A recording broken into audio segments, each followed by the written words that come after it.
ভাইজান তুমি কেমন আছো? আলহামদুলিল্লাহ, আমি আল্লাহর রহমতে ভালো আছি। মাশাআল্লাহ। তো বাবা বলো তো তোমার রব কে? আমার রব আল্লাহ।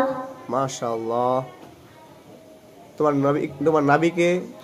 আমার নবী হযরত মুহাম্মদ মুস্তাফা সাল্লাল্লাহু আলাইহি ওয়াসাল্লাম। মাশাআল্লাহ। এই আকাশ পাতাল কে সৃষ্টি করেছেন? আল্লাহ। মাশাআল্লাহ। তুমি এটা জানো? জি। তুমি কি সূরা ফাতিহা পড়তে পারো? জি। বলো তো শুনি।